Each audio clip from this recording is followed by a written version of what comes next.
Even when you feel low, you can still go. Even when you feel slow, you can still go. Even when there's no hope, you can still go. Go, go, go, go, go, go, go, go. Hi everyone, welcome to J chemistry. तो अब हम देखने जा रहे हैं हमारे jam के memory based questions for jam 2024। पहले देखते हैं वो वाले एमसीक्यू जो एक नंबर में पूछे गए थे। देखो, आपको ये वाला कंपाउंड दिया गया था, ये वाला डाइपेप्टाइड दिया गया था और बोला गया था कि ये वाला डाइपेप्टाइड जो है इसमें कौन कौन से अमीनो एसिड्स है वो आपको बताने थे। और आपको पता है जब भी हमें पेप्टाइड्स में अमीनो एसिड का स्ट्रक्चर ढूंढना है, सिर्फ हमें आर ग्रुप जो डिफरेंट होता है वो देखना है। यहाँ पे आप देखिए CH2PH है, मतलब ये वाला जो अमीनो एसिड है ये कौन सा था, phenyl aniline, right, phenyl aniline.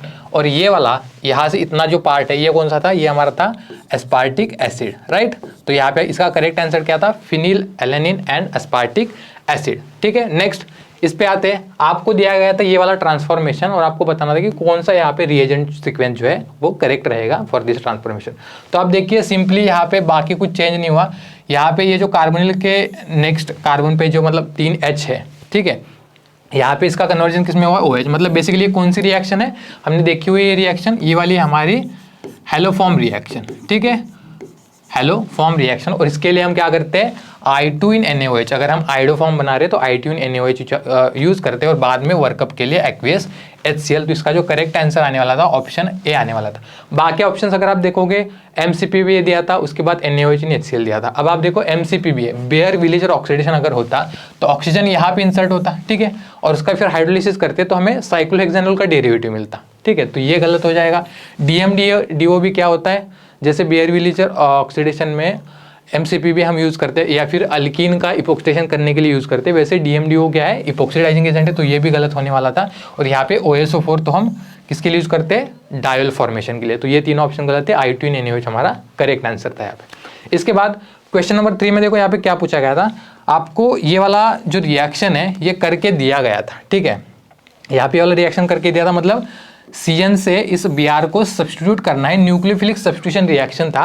और ये क्या बोल रहा था कि ये जो KCN दिया है ना, इस रिएक्शन में अगर हम इसका कॉन्सेंट्रेशन 4 गुना बढ़ा दें, मतलब 4 टाइम्स इसको अगर कर दे तो इस वाले रिएक्शन के रेट में क्या चेंज आएगा। तो पहले आप देखो कि रिएक्शन कौन से मैकेनिज्म से हो रही थी। तो सिंपल सी बात देखो, जब Br यहाँ से निकल के जाएगा तो जो कार्बोकैटायन बन रहा है यहाँ पे, ठीक है, एक तो वो बेंजाइलिक या फिर टर्शियरी एक स्टेबल कार्बोकैटायन है। दूसरी बात यहाँ पे जो सॉल्वेंट दिया है वो क्या है, पोलर सॉल्वेंट है। मतलब रिएक्शन जो हो रही थी वो SN1 मैकेनिज्म से हो रही थी। और हमें पता है SN1 मैकेनिज्म में जो रिएक्शन का रेट होता है वो सिर्फ सबस्ट्रेट के कॉन्सेंट्रेशन पे डिपेंड होता है, ना कि न्यूक्लियोफाइल के, ठीक है। तो इसका कॉन्सेंट्रेशन आप चाहे 4 गुना करो, 10 गुना करो, रिएक्शन अनअफेक्टेड रहेगी। तो इसका आंसर क्या आने वाला था, अनअफेक्टेड, राइट, अनअफेक्टेड, ये इसका करेक्ट आंसर आने वाला था, ठीक है। तो ये वाले हो गए हमारे 1 मार्क के MCQ। अब हम देखते हैं 2 मार्क्स वाले MCQ।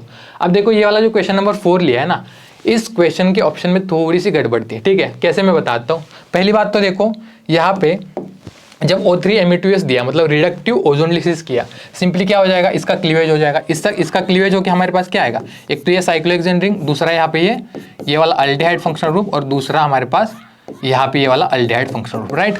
अब इसके बाद एक्वियस NaOH दे। अब NaOH बेस है, मतलब ये ऑब्वियसली अगर इसको एसिडिक प्रोटॉन दिख रहा है वो निकालेगा, तो यहाँ से प्रोटॉन निकालेगा और ये इधर अटैक करेगा। यहाँ से मेरे पास क्या मिलेगा, देखो जैसे हम यहाँ पे क्या कर रहे हैं, अल्डोल रिएक्शन कर रहे हैं। तो यहाँ से आप देख सकते हो 1 2 3 4 और 5 मेंबर्ड रिंग बनेगी, जिसमें यहाँ पे जो हमारा 1 वाला जो कार्बन है यहाँ पे क्या है, ये CHO लगा हुआ है और यहाँ पे ये लगा है OH, ठीक है। बेस है, बेस के प्रेजेंस में हम क्या करेंगे, इस H को निकालेंगे और इस OH को यहाँ से बाहर निकाल देंगे। तो अब आप देख सकते हो जो सारे स्टूडेंट्स थे, बहुत सारे स्टूडेंट्स ने सोचा होगा कि अल्डोल कंडेंसेशन हो रहे, तो अल्डोल कंडेंसेशन का प्रोडक्ट ये वाला आना चाहिए था। मतलब CHO की पोजीशन जो है साइक्लोहेक्सेन रिंग के नेक्स्ट वाले कार्बन पे होनी चाहिए। बट जो ऑप्शन दिया था इन्होंने, कौन सा, अल्डोल कंडेंसेशन का जो ऑप्शन इन्होंने दिया था वो ये वाला दिया था, देखो, ठीक है। तो अगर अल्डोल कंडेंसेशन हो रही है तो ये वाला ऑप्शन नहीं आना चाहिए था, ये वाला प्रोडक्ट बनना चाहिए था। बट ये वाला ऑप्शन में था ही नहीं, ये वाला था अगर अल्डोल कंडेंसेशन सोचे। दूसरी बात, उन्होंने कैनिज़ारो रिएक्शन का एक ऑप्शन दिया था। मतलब कैनिज़ारो रिएक्शन हम कब करते, अगर यहाँ पे इस वाले अल्फा कार्बन पे अगर एसिडिक प्रोटॉन नहीं है तो हम कैनिज़रो रिएक्शन करते हैं, ठीक है। बट यहाँ पे तो एसिडिक प्रोटॉन थे तो हम तो अल्डोल कंडेंसेशन के बारे में सोचेंगे, और अल्डोल कंडेंसेशन अगर करते तो ये वाला प्रोडक्ट बनना चाहिए था। अगर कैनिज़रो रिएक्शन करते तो फिर उन्होंने कैनिज़रो रिएक्शन का ये वाला ऑप्शन भी दिया था, देखो कौन सा, इस तरह से ये वाली 6 मेंबर रिंग थी और यहाँ पे एक इस तरीके से 7 मेंबर रिंग बनेगी। तो ये कुछ इस तरीके का एक कैनिज़रो रिएक्शन का भी ऑप्शन दिया था। मतलब क्या होगा कि पहले OH- इस अल्डिहाइड पे अटैक करेगा, इसका OH बनेगा और इसका कार्बोक्सिलिक जहाँ पे अटैक हुआ है उसका कार्बोक्सिलिक एसिड बनेगा और दूसरे का रिडक्शन होगा, रिडॉक्स रिएक्शन होती है ना, तो उसका क्या बनेगा, अल्कोहल, और फिर अल्कोहल और कार्बोक्सिलिक एसिड का कंडेंसेशन होकर ये वाला इस तरह वाला प्रोडक्ट बन सकता था अगर हम कैनिज़रो रिएक्शन के बारे में सोचते। बट लॉजिकली अगर एसिडिक प्रोटॉन है तो अल्डोल कंडेंसेशन ही होनी चाहिए, और अगर अल्डोल कंडेंसेशन होती तो ये वाला प्रोडक्ट बनना चाहिए, ठीक है। नेक्स्ट आते हैं इस वाले क्वेश्चन पे। देखो यहाँ पे क्या बोला गया था कि ये वाला आपके पास एक सबस्ट्रेट दिया है और इसका जब हम यहाँ पे सोलुलिसिस कर रहे हैं, ठीक है, तो ये बोल रहा है कि जो प्रोडक्ट बन रहा है यहाँ पे वो ऑप्टिकली इनएक्टिव, मतलब ये बोल रहा था कि उसका ऑप्टिकल रोटेशन कुछ नहीं है, मतलब वो ऑप्टिकली इनएक्टिव है। तो वो क्यों हो सकता है, किस प्रकार का प्रोडक्ट होगा तब ये ऑप्टिकली इनएक्टिव होगा। तो ऑब्वियसली हमें पता है ऑप्टिकली इनएक्टिव तभी हो सकता है जब उसमें कोई सिमेट्री एलिमेंट हो या फिर वो रेसिमिक मिक्सचर हो। तो अब आप देखो यहाँ पे हो रहा था क्या, सिंपली NGP हो रहा था। OAC ग्रुप क्या है, वेज पे है, OTH जो कि हमारा लिविंग ग्रुप है वो क्या है, डैश पे है। तो सिंपली यहाँ पे क्या हो जाएगा, अगर मैं इसका स्ट्रक्चर ओपन करके लिख लूँ, देखो यहाँ पे डैश पे है OTS और यहाँ पे वेज पे है यहाँ पे O, इधर ये C डबल बॉन्ड O, ये क्योंकि ऊपर की तरफ लगा है तो ये यहाँ पे अटैक करेगा, इसको बाहर निकाल देगा और हमारे पास एक इंटरमीडिएट बनेगा ये इस तरीके से, ठीक है, ये इस तरीके से, यहाँ पे ऑक्सीजन, ये इधर इस तरीके से, ठीक है, ये वाला बनेगा इंटरमीडिएट। अब जो ACOH है उसका अटैक, इतना तो हमें पता है रिंग ऊपर की तरफ बनी है, वेज की तरफ बनी है, तो ACOH का अटैक तो नीचे की तरफ से होना है, ठीक है। बट इसका अटैक यहाँ पे भी हो सकता था, ये रिंग ऐसे ओपन हो सकती थी, या फिर इसका अटैक जो है यहाँ पे भी हो सकता था, ये रिंग ओपन हो सकती थी। और ऐसे दो डिफरेंट कार्बन पे अटैक पॉसिबल है इक्वली, और इसकी वजह से हमारे पास जो दो प्रोडक्ट्स बनेंगे वो क्या होंगे, देखो एक तो हमारे पास यहाँ पे वेज पे लगेगा OAC, यहाँ पे डैश पे होगा OAC, या फिर दूसरा जब हम दूसरी तरह से अटैक कर रहे हैं तो हमारे पास क्या बनेगा, यहाँ पे डैश पे होगा OAC और यहाँ पे वेज पे होगा OAC। तो ये क्या है, ये इनहैंसोमर्स है, और अटैक क्योंकि दोनों भी साइड पे 50-50% पॉसिबल है, तो दो इनहैंसोमर्स 50-50% अमाउंट में बन रहे हैं, मतलब प्रोडक्ट रेसिमिक बन रहा है, और इसीलिए ये ऑप्टिकल रोटेशन नहीं दिखाएगा। तो इसका आंसर क्या होगा, उन्होंने कंपाउंड का नाम दिया था, इसका दिया था ट्रांस 1,2 डाईएसिटोक्सी साइक्लोहेक्सेन, ठीक है, तो वो इसका करेक्ट आंसर था। इसके बाद यहाँ पे देखो क्वेश्चन नंबर 6 में आपको क्या पूछा गया था कि 3 कंपाउंड जो दिए इसमें आपको कार्बन और जिंक का जो बॉन्ड है उसकी पोलैरिटी का ऑर्डर बताना है। तो ऑब्वियसली हमें पता है जिंक क्या है, मेटल है, इलेक्ट्रोपॉजिटिव मेटल है, इसके ऊपर पार्शियल पॉजिटिव चार्ज होगा, जो कार्बन है उसके ऊपर पार्शियल निगेटिव चार्ज होगा। और कार्बन के जिंक तो देखो सारी जगह पे जिंक ही है। कार्बन की इलेक्ट्रोनेगेटिविटी की निगेटिव चार्ज की बात करेंगे तो यहाँ पे क्या है, sp हाइब्रिडाइज कार्बन है, यहाँ पे sp2 है और यहाँ पे sp3 है, और हमें पता है sp हाइब्रिडाइज कार्बन पे ज़्यादा है, यहाँ पे मतलब इलेक्ट्रॉन डेंसिटी हम ज़्यादा बोल सकते हैं, इसलिए ज़्यादा नेगेटिव चार्ज इधर है। तो जो पोलैरिटी का ऑर्डर है वो इस तरह से आने वाला था, ठीक है, ये इसका करेक्ट आंसर रहेगा।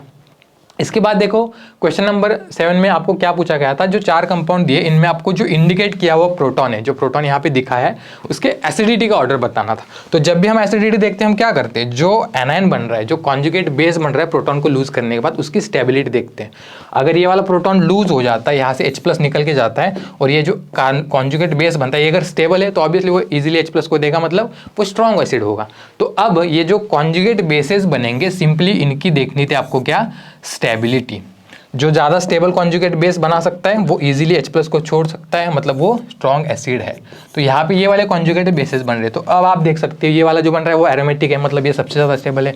इसके बाद ये नॉन एरोमेटिक है बट ये कॉन्जुगेटेड है, तो ये आ गया, ठीक है। इसके बाद आप देख सकते हो यहाँ पे क्या है, निगेटिव चार्ज जो है कहाँ पे आ रहा है आपका, sp2 हाइब्रिडाइज कार्बन पे आ रहा है, बट वो कहीं पे भी कॉन्जुगेशन में नहीं जा रहा, मतलब ये जो है इससे कम स्टेबल हो गया। इसके बाद यहाँ पे इसको अगर आप देखोगे तो ये क्या बन रहा है, एंटी एरोमेटिक बन रहा है, मतलब मोस्ट अनस्टेबल बन रहा है, और अगर अनस्टेबल है तो ये H+ को इजीली नहीं छोड़ेगा, मतलब ये लीस्ट एसिडिक होगा। तो आपका जो एसिडिटी का ऑर्डर रहेगा वो इस तरह से रहेगा, ठीक है।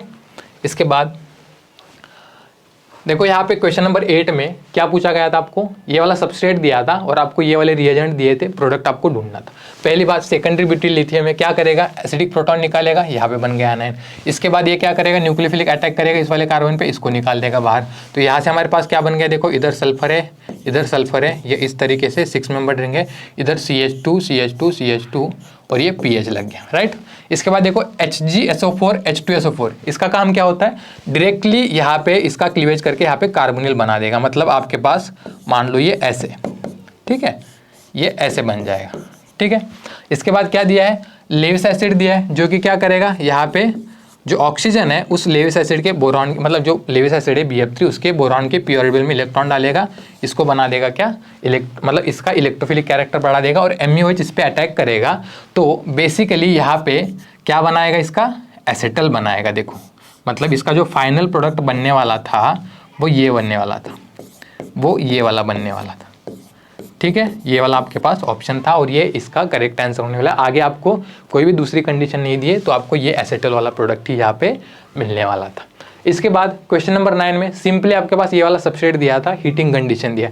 सबस्ट्रेट को देख के ही समझ में आ रहा है कौन सी रिएक्शन हो रही है यहाँ पे, 3,3 सिग्माट्रोपिक रीअरेंजमेंट। कैसे, देखो 1 2 3 1 2 3 और देखो बाकी के जो मतलब 4 ऑप्शंस थे उसमें से 2 ऑप्शंस जो थे ना, उन्होंने क्या किया था, सिंपली 2 ऑप्शंस में इनकी 2+2 साइक्लोएडिशन की थी। तो पहले, और उससे क्या हो रहा था कि एक 3 मेंबर्ड और 2 4 मेंबर्ड रिंग का जंक्शन बन रहा था, जो कि बिल्कुल स्टेबल नहीं है। और दूसरी बात, हीटिंग कंडीशन में यहाँ पे 2+2 साइक्लोएडिशन फिजिबल भी नहीं होगी। तो वो वाले ऑप्शंस तो यहाँ पे 2+2 वाले तो कटने वाले थे। और जो 3,3 सिग्माट्रोपिक वाले जो 2 ऑप्शंस थे उसमें आपको क्या करना था कि इन मिथिल्स की स्टीरियोकेमिस्ट्री का यहाँ पे ध्यान रखना था। तो देखो हम क्या करते हैं, 1-1 वाला बॉन्ड ब्रेक करते, इसको इधर शिफ्ट करते और इसको इधर शिफ्ट और इसको इधर शिफ्ट। तो 3,3 सिग्माट्रोपिक शिफ्ट तो आपको इजीली आती है, बट मिथिल की अगर आपको स्टीरियो देखनी है तो आपको क्या करना पड़ता, इसको यहाँ पे सही से 6 मेंबर ट्रांजिशन स्टेट के थ्रू करना पड़ेगा, जिसमें आपको इस मिथिल की और इस मिथिल की स्टीरियो का ध्यान रखना है। तो अब आप देखो इस डबल बॉन्ड के अक्रॉस यहाँ पे ट्रांस स्टीरियो केमिस्ट्री थी, तो मिथिल को यहाँ पे मैंने नीचे की तरफ रखा। इसके बाद ये इस तरीके से इस डबल बॉन्ड के अक्रॉस भी ट्रांस स्टीरियो केमिस्ट्री है, तो यहाँ पे इस मिथिल को मैंने इस तरीके से रखा ताकि दोनों भी डबल बॉन्ड के अक्रॉस ट्रांस स्टीरियो केमिस्ट्री बने। और यहाँ पे आप देख सकते हो यहाँ का H नीचे की तरफ है, यहाँ का H नीचे की तरफ, मतलब ये रिंग जो है इस तरीके से ऊपर की तरफ बनी, ठीक है। अब आप देखिए जब ये वाला बॉन्ड इधर शिफ्ट होगा, ये इधर शिफ्ट होगा और ये इधर शिफ्ट होगा, तो यहाँ से किस तरीके से बनेगा, जो रिंग बनेगा वो किस तरीके से बनेगा, देखो यहाँ पे ये मिथिल ऊपर की तरफ, यहाँ पे ये मिथिल ऐसे नीचे की तरफ है, बाकी ये डबल बॉन्ड इधर, ये ऐसे और ये ऐसे, ठीक है।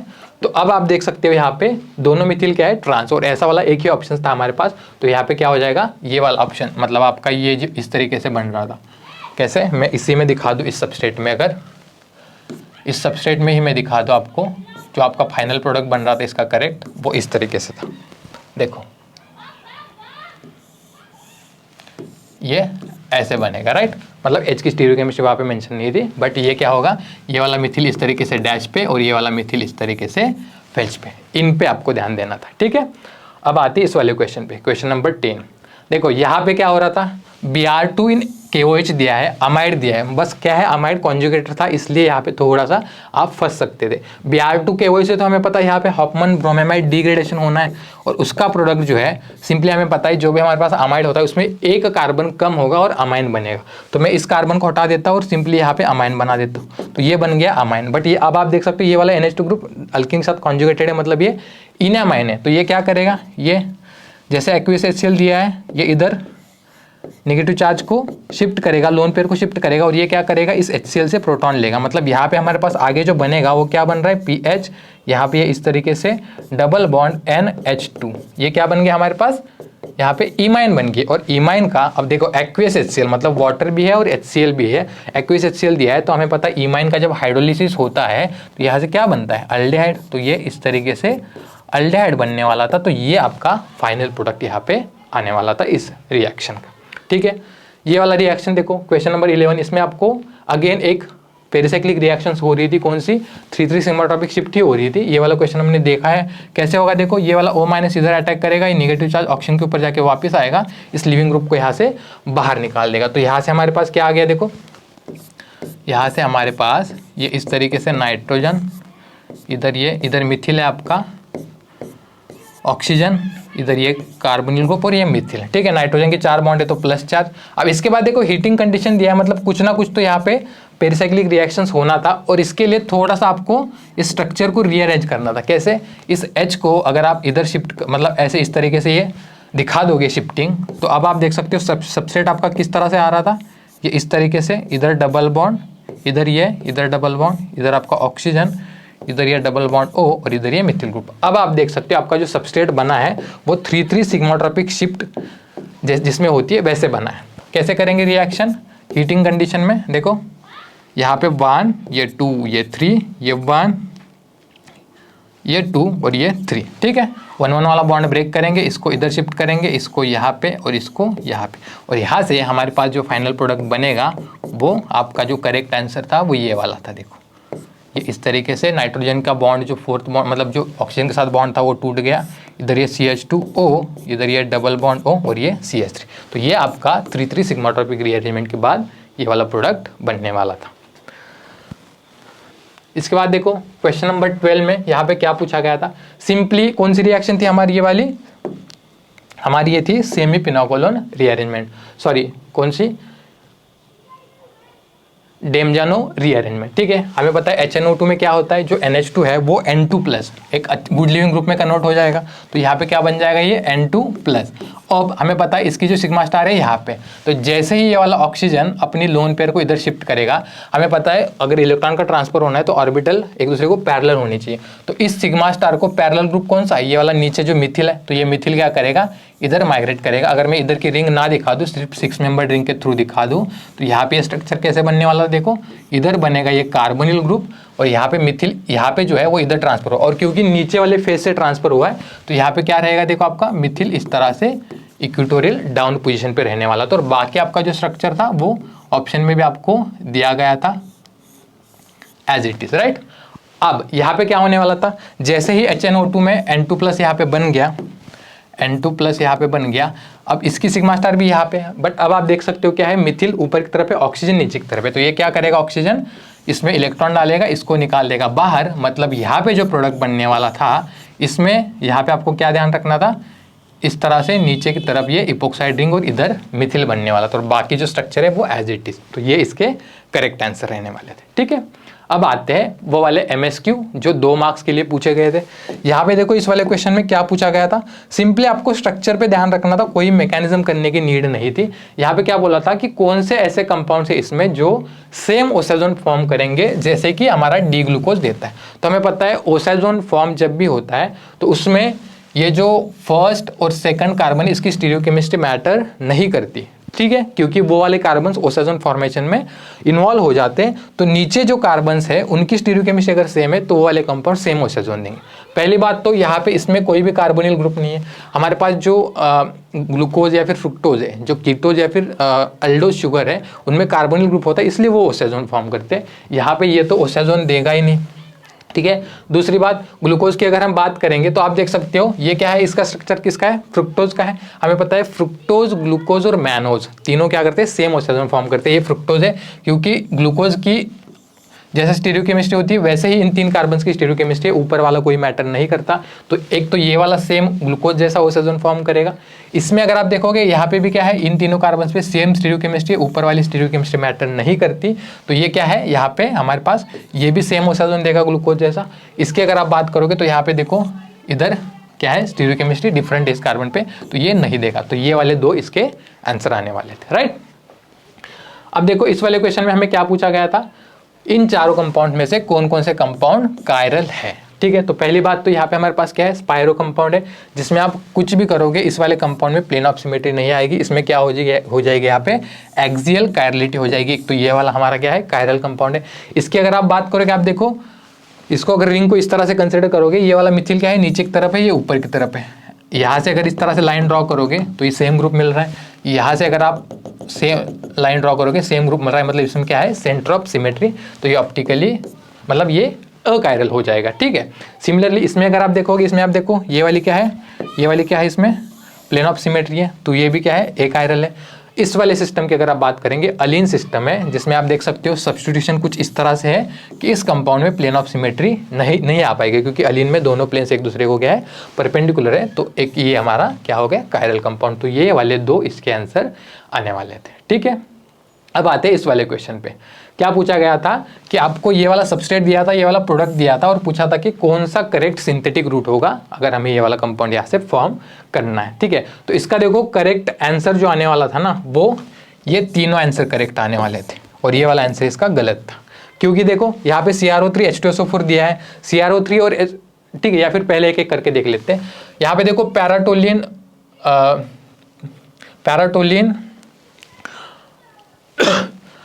टॉसिल क्लोराइड यहाँ पे दिया गया है। ठीक है, तो यहाँ से क्या हो जाएगा, सिंपली हमारे पास जो अल्कोहल है ये गुड लिविंग ग्रुप OTS में कन्वर्ट हो जाएगा। इसके बाद क्या दिया है, KCN। तो KCN क्या करेगा, इस OTS को यहाँ से सब्स्टिट्यूट करेगा, यहाँ पे CN बना देगा। इसके बाद क्या दिया, एक्वियस NaOH, CN का क्या हो जाएगा, यहाँ पे हाइड्रोलिसिस हो जाएगा। ठीक है, और हाइड्रोलिसिस से मतलब बेसिकली पहले इसका अमाइड बनेगा और अमाइड के हाइड्रोलिसिस से यहाँ पे क्या बनेगा, कार्बोक्सिलिक एसिड बनेगा। मतलब हमें जो यहाँ पे रिक्वायर्ड प्रोडक्ट है वो इस वाले सिंथेटिक रूट से मिल रहा है। सेकंड चीज़ यहाँ पे देखो क्या हो जाएगा, पहले तो OH का OTS बन गया, राइट। पहले तो क्या है, OH का OTS बन गया। इसके बाद KI दिया है, न्यूक्लियोफिलिक सब्स्टिट्यूशन होगी। इस OTS को, लिविंग ग्रुप को यहाँ पे कौन सब्स्टिट्यूट करेगा, आयोडीन सब्स्टिट्यूट करेगा। इसके बाद देखो Mg इन ईथर दिया है। अब ये क्या करेगा, यहाँ पे क्योंकि आयोडीन है तो यहाँ पे एक ग्रिग्नार्ड रिएजेंट फॉर्म करेगा, MgI, मतलब यहाँ पे पार्शियल निगेटिव चार्ज, इधर पार्शियल पॉजिटिव चार्ज। इसके बाद क्या दिया है, देखो CO2 दिया है। ठीक है, CO2 दिया था, CO2 दिया है तो यहाँ पे क्या हो जाएगा, C डबल बॉन्ड O, इधर ये डबल बॉन्ड O, तो ये अटैक करेगा इधर, ये बना देगा O-। तो यहाँ से हमारे पास क्या मिल रहा है, ये इस तरीके से इधर ये C डबल बॉन्ड O और ये O-। उसके बाद एक्वियस HCl दिया था, तो ये जो कि क्या करेगा, इसका प्रोटोनेशन करेगा। ठीक है, तो हमारे पास ये वाला प्रोडक्ट मिलेगा, मतलब ये भी हमारा करेक्ट है। थर्ड की अगर हम बात करेंगे, देखो CrO3 H2SO4 दिया है, तो वो क्या करेगा, जो हमारे पास अल्कोहल है, प्राइमरी अल्कोहल को सीधा कार्बोक्सिलिक एसिड में ऑक्सीडाइज करेगा। तो अगर मैं थर्ड वाले ऑप्शन की, थर्ड वाले सिंथेटिक रूट की बात करूंगा, तो पहले तो जब CrO3 H2SO4 डाला, सीधा हमारे पास ये मिल गया। देखो प्राइमरी अल्कोहल है तो सीधा यहाँ पे ये कार्बोक्सिलिक एसिड मिल गया। इसके बाद SOCl2 डाला है, क्या होगा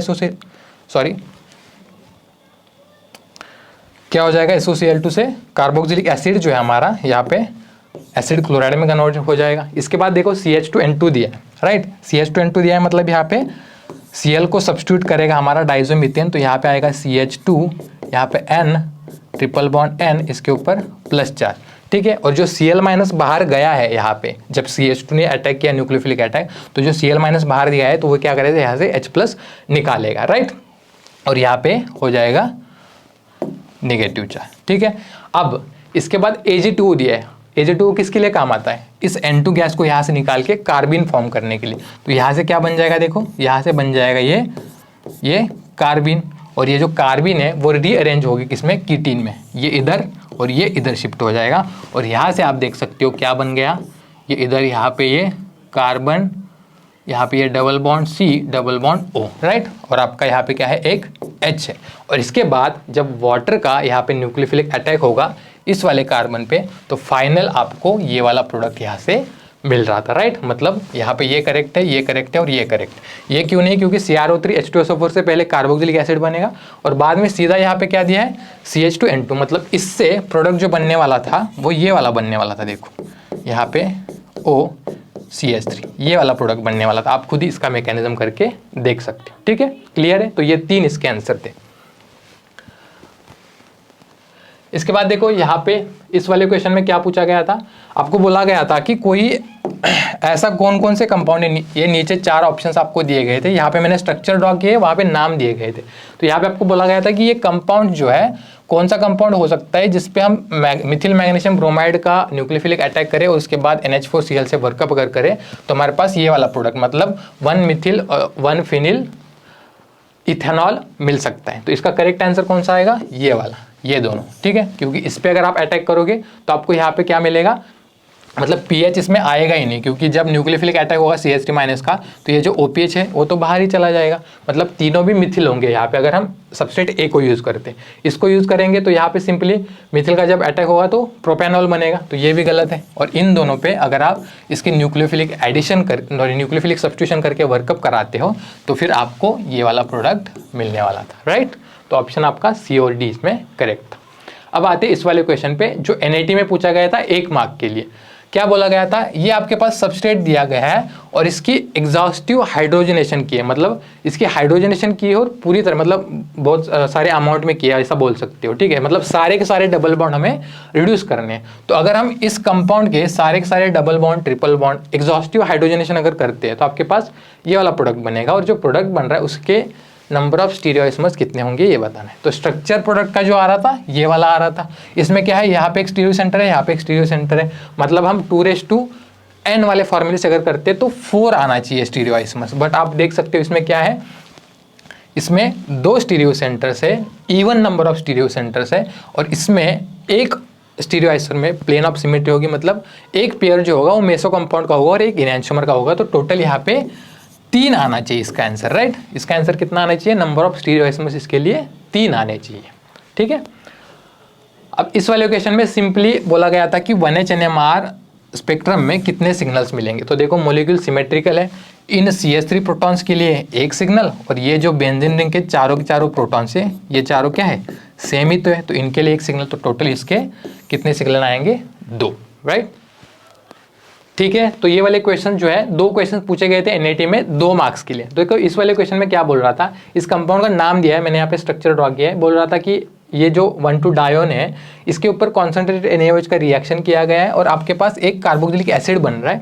और इन्होंने दिया था कि इसका जो मतलब वेट लिया था वो कितना था, 10.50 ग्राम जो है ये क्या कर रहा है, 8.55 ग्राम इसको फॉर्म कर रहा है, ठीक है। तो इस रिएक्शन की परसेंटेज यील्ड बतानी है। तो पहले आप देखो सबस्ट्रेट, अगर आप देखोगे प्रोडक्ट देखोगे कौन सी है, बेंजिलिक एसिड रीअरेंजमेंट है। तो आपको क्या करना पड़ेगा, सिंपली इसकी परसेंटेज यील्ड अगर निकालनी है तो अब आप ये देखिए, पहले आपको थ्योरेटिकल यील्ड निकालनी पड़ेगी और उसके बाद आपके पास ये वाली एक्सपेरिमेंटल यील्ड है, इससे आपको क्या करना पड़ेगा, परसेंटेज यील्ड निकालनी पड़ेगी। थ्योरेटिकल यील्ड कैसे निकालोगे, ये आपके पास सबस्ट्रेट है, इसका अगर आप मोलिकुलर वेट काउंट करोगे कार्बन हाइड्रोजन ऑक्सीजन के साथ तो ये कितना आएगा, 210 ग्राम, ठीक है।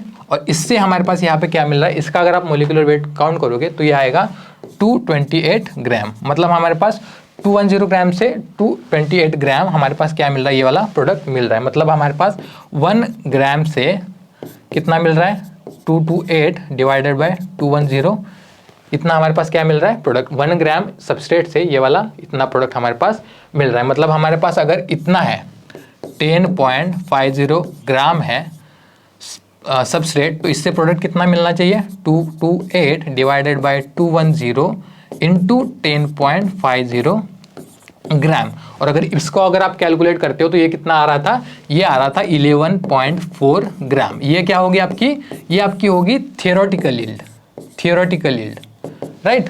और आपकी एक्सपेरिमेंटल यील्ड क्या है, ये वाली। और इसको अगर आप कैलकुलेट करोगे percentage yield is equal to आपके कितने, आपकी एक्सपेरिमेंटल यील्ड डिवाइडेड बाय आपकी थियोरेटिकल यील्ड इनटू 100। तो ये कितना आ रहा था आपका, यहाँ पे आपका आ रहा था यहाँ पे ये 75%, ठीक है, 75% इसका आंसर आ रहा था। अब देखते हैं लास्ट वन हमारा क्वेश्चन जो कि हमारे पास ऑप्टिकल रोटेशन के ऊपर पूछा गया था। क्या बोल रहा था, देखो यहाँ पे बोल रहा था कि ये जो एक कंपाउंड दिया है जिसका स्पेसिफिक रोटेशन, मतलब एक जो कंपाउंड जो इनैंशियोमर है, जो ऑप्टिकली एक्टिव है, ऑप्टिकली प्योर है, उसका स्पेसिफिक रोटेशन आपको दिया गया था प्लस 75.3 डिग्री, ठीक है। और उस इनैंशियोमर का मिक्सचर अगर ले ले हम किसी उसके दूसरे इनैंशियोमर के साथ, मतलब optical rotation of sample of given compound, तो वो कितना था, प्लस 66.3 ग्राम। मतलब आपको प्योर सैंपल का ऑप्टिकल रोटेशन दिया है और मिक्सचर का भी ऑप्टिकल रोटेशन दिया है और आपको इनैंशियोमरिक एक्सेस पूछा है। तो enantiomeric excess is equal to क्या होता है हमारे पास, optical rotation of mixture divided by actual rotation of pure enantiomer, right, enantiomer into 100, और ये वाली वैल्यूज अगर आप यहाँ पे पुट करोगे तो आपका जो मिक्सचर का रोटेशन है वो कितना था, प्लस 66.3 डिग्री डिवाइडेड बाय आपका प्योर सैंपल का कितना था, प्लस 75.3 डिग्री इंटू 100। तो ये अगर आप करोगे तो ये कितना आ रहा था, 88.04 यहाँ पे %, और आपको नियरेस्ट इंटीजर लिखना था, तो इसका करेक्ट आंसर क्या आएगा यहाँ पे 88। ठीक है, तो इस तरीके से आपको ये वाले क्वेश्चन पूछे गए थे। आई होप आपको सारे क्वेश्चंस हेल्प करेंगे। Happy learning guys.